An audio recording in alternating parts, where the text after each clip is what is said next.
ખેરગામના આછવણી ખાતે આવેલા પ્રગટેશ્વર ધામમાં પરમ પૂજ્ય ધર્માચાર્ય પ્રભુદાદા અને રમાબાના સાનિધ્યમાં શ્રાવણ માસ નિમિત્તે સત્યનારાયણ ભગવાનની કથા. પવિત્ર શ્રાવણ માસ ચાલી રહ્યો છે ત્યારે દરેક શિવાલયોમાં શિવભક્તો પોતાની મનોકામના પૂર્ણ કરવા કે અન્ય હેતુથી દર્શને જઈ રહ્યા છે. આ પવિત્ર માસ દરમિયાન ખેરગામ તાલુકાના આછવણી ગામે આવેલું પ્રગટેશ્વર મહાદેવ મંદિર ખાતે અનેકવિધ ધાર્મિક કાર્યક્રમો, પૂજા, હવન, યજ્ઞ વગેરે થઈ રહ્યા છે, જેમાં અનેક શિવભક્તો સહભાગી બની ભગવાન શિવની આશીર્વાદ મેળવી રહ્યા છે. આ ઉપરાંત સમયાંતરે ભગવાન સત્યનારાયણની કથા પણ કરવામાં આવી રહી છે, જેના ભાગરૂપે શ્રાવણ વદ પાંચમના શુભ દિવસે ધર્માચાર્ય પ્રભુદાદા અને રમાબા કથામાં બેસી ભગવાન શ્રી સત્યનારાયણની કથાનું શ્રવણ કર્યું હતું. આ કથા પૂર્વે એક કુંડી લઘુરુદ્ર યજ્ઞ પણ તેમજ પ્રગટેશ્વર દાદાને અભિષેક કરવામાં આવ્યો હતો. આ યજ્ઞ તેમજ સત્યનારાયણ ભગવાનની કથાની સંપૂર્ણ શાસ્ત્રોક્ત વિધિ ભૂદેવ કશ્યપભાઈ જાની અને ચિંતનભાઈ જોશીએ સંપન્ન કરાવી હતી. કથા પૂર્ણ થયા બાદ બ્રહ્મભોજન કરાવી તેઓને યથાયોગ્ય દક્ષિણા પણ આપી હતી. ભગવાન સત્યનારાયણની કથાનું મહત્વ એ છે કે કોઈ પણ દરિદ્ર શ્રદ્ધાપૂર્વક વ્રત, કથા કે સહસ્ત્ર નામનો જાપ કરે તો તેની દરિદ્રતા, દુઃખ, સંકટો દૂર થાય છે. આ કથાના નામ સ્મરણ માત્રથી દરેક મનોકામના પૂર્ણ થાય છે.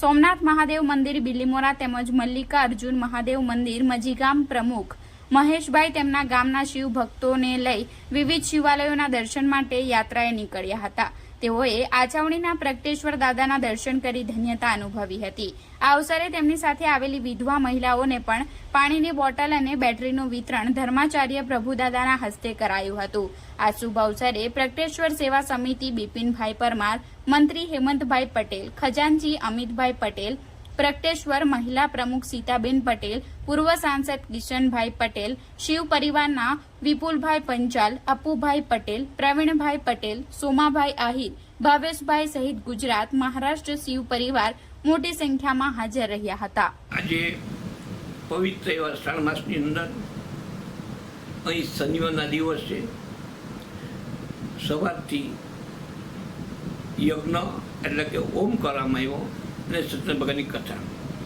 એની અંદર સત્યનારાયણ ભગવાનની કથા અને ઓમની અંદર એટલા માટે કરવામાં આવે કે એક સત્કર્મ છે. આગળના ઋષિમને સત્કર્મ બતાવ્યું તે મુજબ અહીં થાય છે. અહીં આમંત્રિત મહેમાનો, બ્રાહ્મણો, તમામ વર્ગના લોકો પણ અહીં આવેલા અને એકબીજા વચ્ચે પ્રેમ ભાવ અને ભાવના જાગે એ મારું મૂળ હેતુ અને પરમાત્માની ભક્તિ થાય અને એ પરમાત્માની ભક્તિ એની અંદર વિવિધ પ્રકારના દૂષણો હોય, વ્યસનો હોય, એ વ્યસનો સમૂહથી દૂર થાય એવું હું પોતે માનું છું. આજે સવારમાં મજીગામથી લક્ઝરી બસ પણ આવેલી.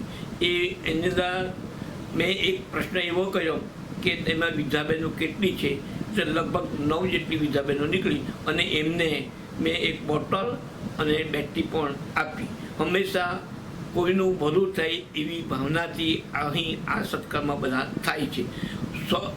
બીજાના ભલા માટે થાય છે, દેશના ભલા માટે થાય છે, ગામના ભલા માટે થાય છે અને પિતૃની સતત પ્રાર્થના થઈને પિતૃનું કલ્યાણ માટે અમે પ્રાર્થના કરીએ છીએ. ઓમ નમઃ શિવાય.